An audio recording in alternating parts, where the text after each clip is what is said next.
Hello everyone, welcome back to my channel. At times, a player's emotions tend to go over the boil during a football match. It may have been due to an unfair call by the referee, a dangerous tackle by an opponent, misplaced passes during a counter-attack, or maybe simply being too selfish and going for all the glory when there are other teammates in better positions. These instances may be few and far between, but there have been plenty of occasions when the ignominious side of football has reared its ugly head and some brutal fights have broken out on the field.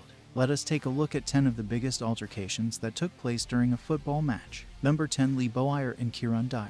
As if being 3-0 down to Aston Villa at home wasn't bad enough already, Newcastle fans had to then witness two of their own players fighting it out on the halfway line. In 2005, Lee Bowyerr and Kieran Dyer, both England internationals, fought it out in front of the St. James faithful. Both players were furious with each other, and when Dyer refused to pass Bowyerr the ball, all hell broke loose, resulting in shirt pulling, scratching, and shouting before Peacemaker. Aston Villa's Gareth Barry eventually broke them up. Needless to say, both players saw red cards in what can only be described as one of the Premier League's more embarrassing fights. Number 9. Ruud van Nistelrooy and Arsenal. Back in the early 2000s, Manchester United versus Arsenal was one of the most hotly contested affairs in the league, with these matches often deciding where the title would end up come the end of the season. During the 2003-4 season, these two teams met for a match that is now infamously known as the Battle of Old Trafford.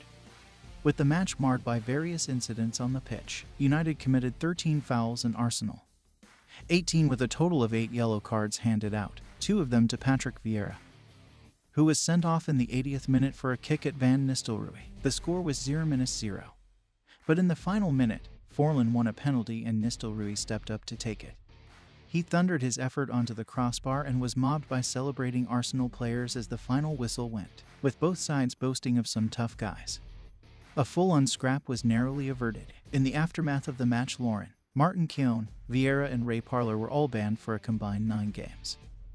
But the draw enabled Arsenal to go an entire season unbeaten and win the Premier League. Number 8. David Batty and Graham Lasocks. While these two players had a less than exemplary career, they make this list because it was one of those very rare occasions where two players from the same team ended up fighting with one another. In 1995, the landscape of English football was quite different. Blackburn Rovers were the current holders of the league, and in the Champions League they lined up against Spartak Moscow. 4 minutes into the game in Russia, Batty gained possession in midfield, but Lasocks tried to take the ball off him, clattering into his teammate and giving away a throw into Spartak. Batty was furious and ran over to the defender to give him an earful, and Lasocks responded by punching him in the throat. What made it more incredulous was that Lasocks broke his hand in the attack, with their skipper Tim Sherwood having to calm things down. Number 7. Alan Pardew and David Mailer. While it is incredibly unlikely to see teammates get into fights with one another, a manager getting into a fight with an opposition player is arguably unlikelier. The former West Ham, Newcastle and Crystal Palace boss has been involved in his fair share of controversy, from claiming he couldn't be racist because his wife was Spanish to calling Manuel Pellegrini a F King Old C. Pardew, however, managed to outdo himself during a Newcastle vs Hull City match in 2014, with the Magpies 3-1 up in the 70th minute.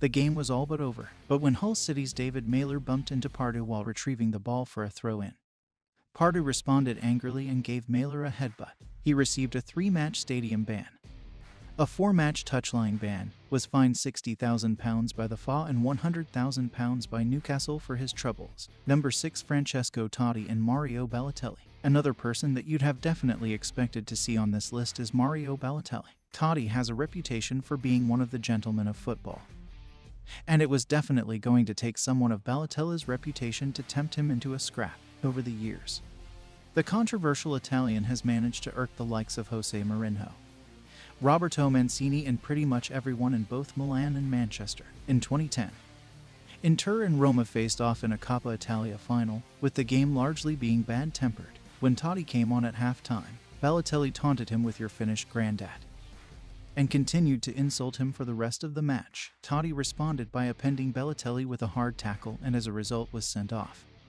with Inter ended up winning the match 1-0.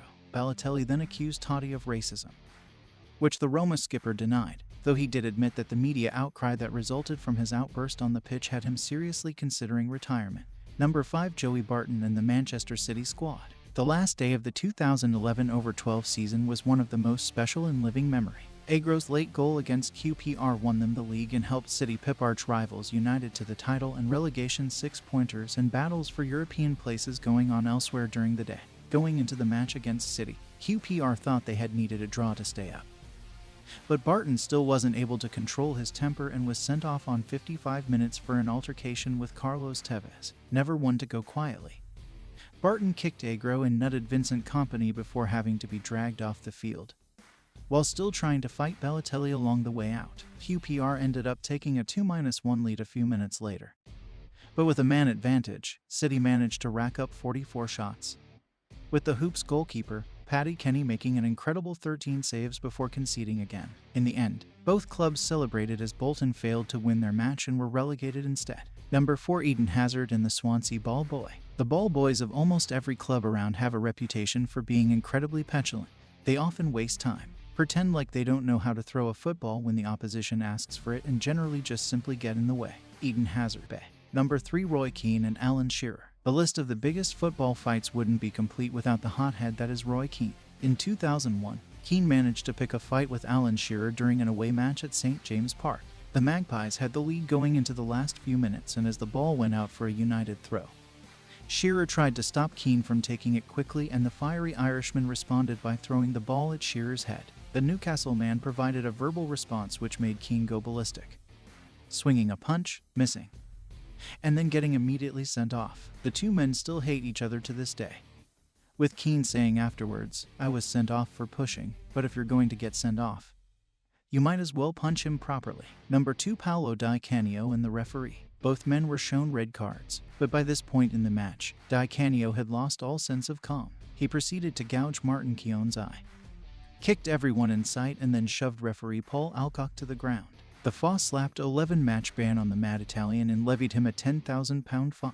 Number 1. Jose Mourinho and Tito Villanova. Mourinho doesn't exactly have a reputation for being the nicest chap on the block, but even his most hardened supporters were shocked by this incident in 2011, in the 94th minute of the El Clasico. With Barcelona leading 3-2 in an already incredibly heated game, Marcelo flew into a tackle on Cesc Fabregas that resulted in a red card for the Brazilian left-back and a mass brawl between all the players on the pitch. Both sets of coaches also clashed on the touchline, and it wasn't until TV replays showed the fight that Mourinho was caught gouging the eye of the late Tito Villanova. In the immediate aftermath of the disgraceful act, Mourinho flat-out refused to apologize to Villanova, claiming that he was defending the honor of the Los Blancos. Mourinho was banned along with Villanova, who had shoved him in return, and it took nearly a year before the Portuguese manager admitted that he regretted the decision and apologized. If you find this video informative, then leave a like, and if you are new, then don't forget to subscribe. See you till the next video. Thank you for watching.